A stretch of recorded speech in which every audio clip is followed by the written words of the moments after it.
eles jamais foram colonizados. E eles têm muito orgulho disso. Eles nunca foram aculturados. Entendi. Eles mantêm até hoje a Eles têm esse dele. orgulho, exatamente. Então, o Talibã é apenas um dos grupos, né? A gente não pode julgar afegãos apenas pelo Talibã e não pode não pode julgar o Talibã sob uma ótica maniqueísta. Temos que saber que o Talibã, eles têm uma visão tribal do Alcorão, uma parte, essa interpretação radical da Sharia, que é a lei islâmica, ela tem um peso muito forte dos usos e costumes tribais. Entendi. E por isso que eles são tão radicais. Mas se você comparar o ISIS-K, que é uma vertente do Estado Islâmico, né? E que nasceu ali naquela região, e que hoje é o principal inimigo do Talibã, o ISIS-K é muito mais radical, porque o ISIS-K prega a formação de um grande Estado muçulmano, onde qualquer sociedade não muçulmana seja considerada inimiga. E deve ser O eliminada? Talibã já não. O Talibã já prega que um Estado islâmico dentro do território deles, entendeu? Ah, tá. Então eles são, embora os dois sejam sunitas, tanto o ISIS-K quanto o Talibã sejam sunitas, eles têm visões bem diferentes, né, daquilo que deva ser feito. Se você comparar com o ISIS-K, o Talibã é mais moderado. E o Talibã, de moderado, não tem nada. É só ver o que eles fazem com as mulheres, cerceiam os direitos das mulheres, a interpretação radical da Sharia, cortam as mãos daqueles não muçulmanos, dos que roubam. Todo ladrão vai ter a sua mão cortada. Entendeu? Quando o Talibã assume o poder, existe um fenômeno que acontece imediatamente, que é a queda de criminalidade comum. Porque pela interpretação da Sharia, pela implementação da Sharia. Entendeu? Pego roubando, corta a mão. Corta a mão. Adúltera. Pedrada? Pedrada, exatamente. Apedrejamento. Então, eles têm assim, uma visão muito radical, né? Mas é difícil a gente entender isso, né? Porque é uma coisa tão enraizada. É difícil. E esse, Rogério, é um erro muito comum de jornalistas internacionais analisar uma cultura diversa mediante seus próprios valores. Não dá. É uma coisa preconceituosa e você não analisa a cultura diversa com seus próprios valores. Você precisa entender um contexto. E também temos que aprender que, embora o Talibã tem aí decisões deploráveis em termos de direitos humanos, eles também têm apelo junto à população, porque os americanos, embora tenham ficado 20 anos como invasores, 20 anos apoiando determinados governos, eles nunca trouxeram um avanço, principalmente para os setores mais pobres da população. Nos setores mais pobres são os setores rurais. Nesses setores, o Talibã sempre teve um apelo. As pessoas sempre sonharam em ter o seu primeiro Kalashnikov, o fuzil de fabricação russa, né? Então, por quê? Porque os americanos melhoraram muito para as populações mais abastadas. As populações mais intelectualizadas sempre tiveram grandes benefícios, mas os americanos apoiaram muito os governos corruptos, principalmente na construção civil. Gastou-se milhões e milhões na construção civil e com muito dinheiro sendo desviado, com os americanos apoiando governos corruptos simplesmente porque eram inimigos do Talibã. Entendi. Então, o Talibã consegue voltar ao poder, ele nunca foi exterminado pelos americanos também, porque a invasão americana sempre foi um grande erro, foi o Vietnã do terceiro milênio, né? Então, a gente tem que analisar nesse contexto que não seja um contexto maniqueísta. Total. Porque tem muita gente que tem uma tendência em analisar decisões, tradições, por uma vertente maniqueísta. Quem é o inimigo, quem é o herói, não é assim. A vida não se resume herói contra bandido. Mas existem interesses econômicos, estamos falando de uma região onde o minério é muito importante, o minério do terceiro milênio, o minério que vai ser usado pela indústria de informática é abundante dentro do Afeganistão. O Talibã jamais deixou de existir porque eles sempre se alimentaram com o dinheiro das plantações de papoula, né, que é a matéria-prima do ópio e da heroína. Embora o islamismo condene o uso de drogas, né, são as contradições, mas eles sempre precisaram se capitalizar através do dinheiro das drogas. Enfim, são essas questões que precisam ser analisadas com a devida profundidade, sempre sabendo-se que não se trata de uma história de mocinho contra bandido. Exatamente. Todo mundo tem interesse ali. As principais potências, os russos, os chineses, os paquistaneses, os americanos, todos têm interesses. E a maioria desses interesses não são exatamente nobres. E é o lugar onde nasceu a civilização, praticamente, né? Essa região aí do Iraque, né? A região do Iraque, exatamente. Antiga A confluência Babilônia, do Rio, né? A Babilônia, a confluência do rio Tigre com o Eufrates é descrita pela Bíblia como o Jardim do Paraíso, onde estava ali, né, o Jardim do Paraíso na Babilônia. Enfim, o mundo começa ali, o Jardim do Éden começa ali nessa região. E você consegue entender essa grandiosidade quando você está lá, ou só quando você tem afastamento e está aqui? Mas quando você está lá, você está muito focado em pegar várias versões, ver todos os lados. Porque você está no centro do que da foi civilização. A civilização antiga. Com certeza. Totalmente. E totalmente. não deve ter mudado muito, claro né? que... bom, você vê, você falou em Babilônia. Saddam Hussein reconstruiu Babilônia e fez uma obra de péssimo gosto, né? De nenhum tipo de apuro assim, histórico. Ele reconstruiu, entendeu? Com uma arquitetura totalmente defasada, nada representativa da arquitetura da época. Né? Exatamente do que foi. Mas tudo ali exala civilização.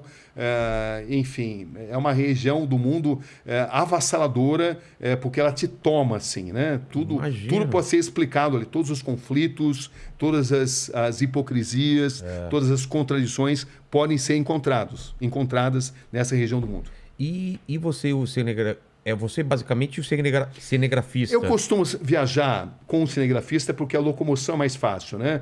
Aqui no Brasil é comum eu atuar com um produtor também, mas nessas regiões transporte é algo muito crítico. Entendi. Então, se você vai só com o cinegrafista, é mais fácil de você se locomover, você chama menos atenção também. Ainda são umas câmeras grandonas ou umas menores agora? Hoje em dia evolui muito, né? Chama menos atenção. Chama bem menos atenção, pesa muito menos a sua...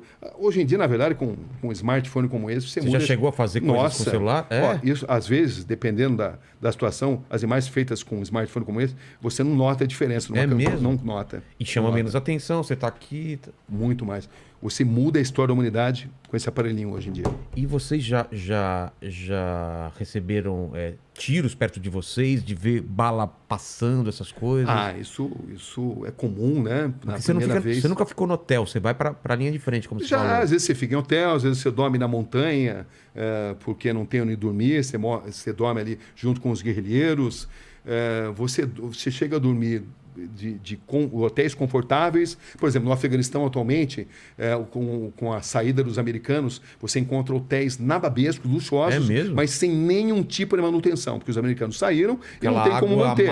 Então nada começa a funcionar, começa a entrar um caos total. Entendi. Quando eu estava no Iraque também, eram hotéis da época em que o Iraque era a princesinha, era chamada de a princesa da região, era um lugar extremamente rico, onde o turismo trazia muito dinheiro, o petróleo, claro, traz muito dinheiro sempre, né?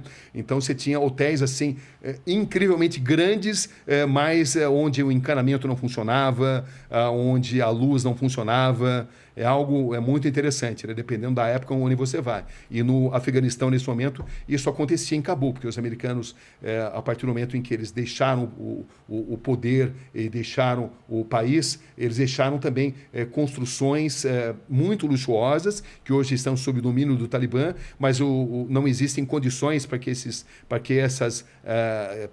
locais sejam mantidos. Então você vai em locais que não tem nenhuma manutenção, são enormes, mas não funcionam como deveriam funcionar, né? Então, as moscas, nós estamos falando de um país com 35 milhões de habitantes, onde pelo menos 25 milhões passa fome nesse momento. Entendeu? Abaixo da linha de pobreza. O alimento mais tradicional, mais comum ali, é as pessoas comerem pão. O pão tem até uma quantidade até bastante impressionante, e chá. Entendeu? Mas você imagine crianças se alimentando dessa forma. O sofrimento só está aumentando porque, imediatamente após a saída dos americanos e dos empresários, a economia afegã ela diminuiu 30%. Então, passou-se a assistir o fenômeno do desemprego em massa. Isso só está piorando, como está piorando também atletas.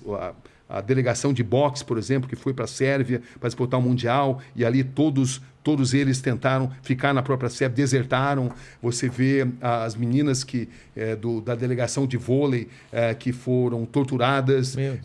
Não faltam histórias dramáticas, né? A história da mãe que nós entrevistamos lá, que vendeu o próprio filho porque não tinha dinheiro, vendeu a própria filha para arrumar dinheiro para curar a outra filha que estava doente. histórias do cantor que não pode mais cantar, que a mulher conseguiu fugir e levou uma parte da família, mas a outra parte ficou e ele não consegue fugir. Enfim, não faltam histórias dramáticas ali, porque o livre pensar está sendo cerceado, embora o Talibã emita sinais de que está tentando abrir, né? De fato, os jornalistas internacionais foram relativamente respeitados ali. Nós sentimos isso, uma tentativa de passar uma imagem melhor. Entendi. Mas quando você se arrisca e você vai para locais onde eles não conseguem te monitorar, aí você encontra a vida real. E a vida real é de pessoas perseguidas simplesmente porque pensam de uma forma diferente do Talibã. Mas, ao mesmo tempo, eles precisam do apoio da comunidade internacional para enfrentar o seu grande inimigo, que é o ISIS-K, nesse momento, que tem promovido ataques terroristas constantemente ali contra a população xiita, que são os grandes inimigos do ISIS-K. A tribo dos Hazara, que são xiitas, né, que é uma minoria profundamente perseguida pelo ISIS-K. Então é um país muito inseguro, onde a situação, em um determinado momento, parece segura e rapidamente se deteriora, e os tiros, as bombas, tudo é muito, muito instável no Afeganistão nesse momento. Você chegou a travar em algum momento de guerra assim, ou você, ou cinegrafista, eu não consigo. Olha, um medo travassa. Porque imagina então, que o medo faz parte. Eu já tenho uma boa experiência nisso, né? Eu já cobri 6 guerras, né? E é um processo evolutivo. Você vai ficando mais cascudo, né? Entendi. Você só se descobre nessas situações. Existem seres humanos que, dominados pelo medo, só fazem bobagem. Eu descobri que, dominado pelo medo, eu fico ainda mais lúcido. É mesmo? Eu descobri isso. Então, eu sou sempre o cara que acalma. Quando a gente foi sequestrado pelos talibãs, agora eu acalmei o cinegrafista, ele até cita isso num vídeo, numa entrevista que ele deu recentemente. Muitas vezes eu pego a câmera e eu passo a filmar. Isso não surgiu da noite para o dia, vai sendo moldado, né? Entendi.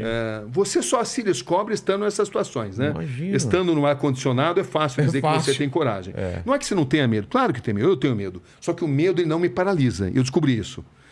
Porque eu também constatei que se eu mantiver uma lucidez, eu tenho mais chances de argumentar, mais chances de tomar melhores decisões. Então, nessas situações agudas, eu sou sempre sereno. As pessoas que estiveram comigo sempre me descrevem dessa forma.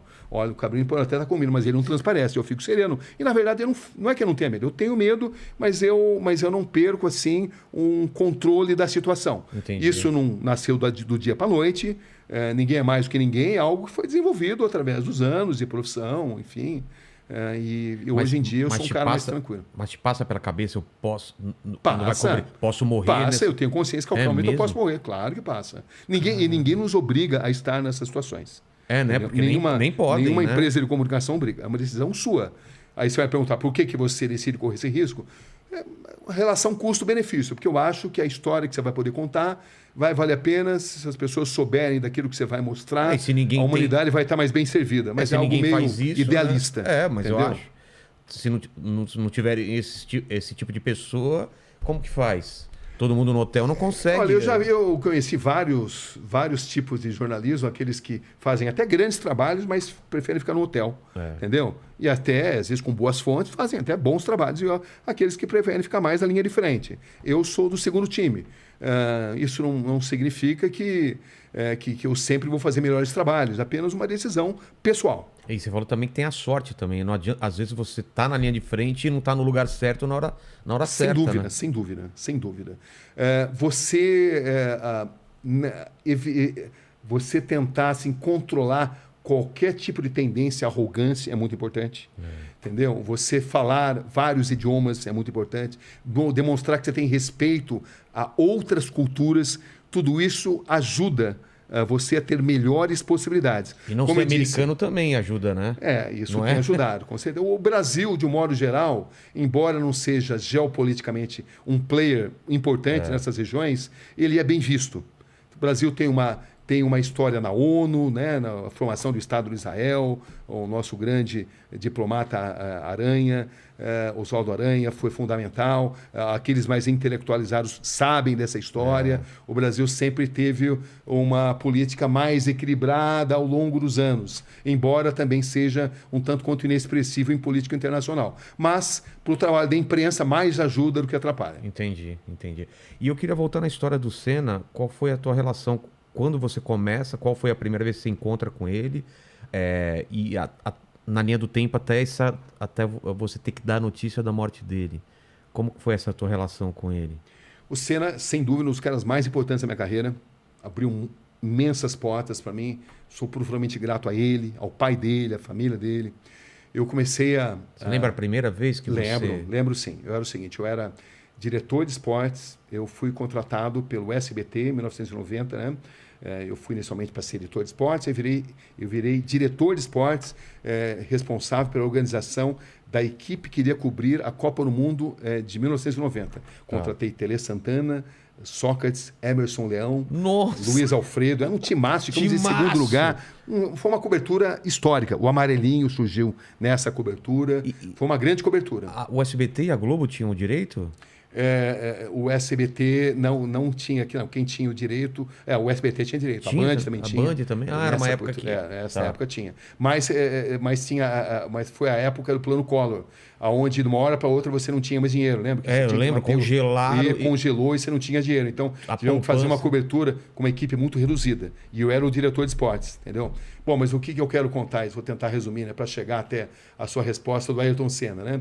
Como fizemos uma baita cobertura, não vou dar os detalhes aqui, porque você quer que eu chegue no Ayrton Senna. Da Copa, né? Da Copa do Mundo, a baita cobertura da Copa do Mundo. E aí o Silvio ficou tão entusiasmado com essa cobertura, que enfrentou tantas dificuldades, né?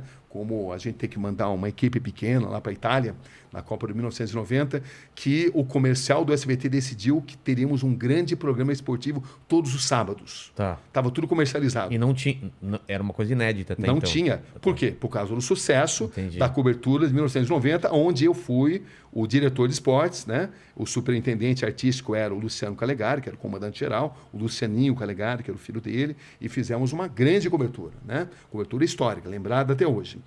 Tinha o Luiz Alfredo, o João Carlos Albuquerque, o Orlando Duarte, o Ivo Morgante, era narrador. Enfim, foi uma cobertura que marcou muito, né? O Tele, como assim, membro da equipe, era fantástico, agregador, Sócrates, o Emerson Leão, que eram personalidades bem assim, diferentes. Bom, mas enfim, vamos chegar no Ayrton Senna.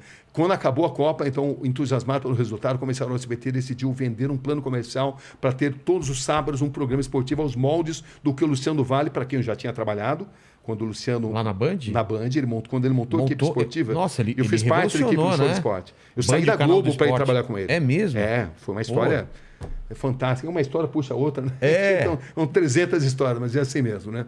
Mas, enfim... Luciano do Vale também, que é outra pessoa também. Nossa, o Luciano foi um cara muito marcante na minha carreira, né? Eu conheci ele na Globo, na Copa de 82, e aí depois ele fez uma proposta milionária. E ele sai também da Globo, né? Ele sai da Globo, principalmente vai para a Record, depois monta uma equipe, um programa de esportes que tinha 8 horas, e que a gente fazia esporte, mas se falava sobre todos os assuntos. Exatamente. E é por isso que o esporte é interessante, porque cada atleta ele está inserido num contexto político. Então você faz grandes coberturas políticas cobrindo esporte. Exatamente. Né? Que é a mística do grande evento. Mas enfim, o Silvio Santos estava interessado em fazer algo... Silvio Santos não, o comercial do SBT, em fazer algo semelhante ao que o Luciano tinha feito na Band. Entendi. Um programa de esporte, só que o do Luciano era aos domingos, ia ser de sábado.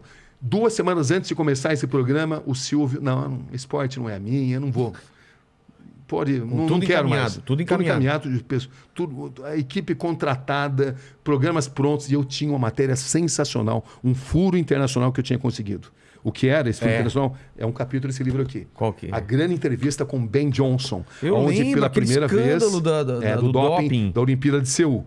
A primeira grande entrevista que ele deu foi para mim. Ele já tinha falado brevemente para a imprensa canadense, mas pelo fato de ser um jornalista internacional e de eu tê-lo conhecido em Seul, eu tive uma proximidade dele. Então ele me deu uma entrevista histórica, não só ele, com o treinador dele, Charles Francis. Que foi o cara que dopou. Que planejou todo o doping dele.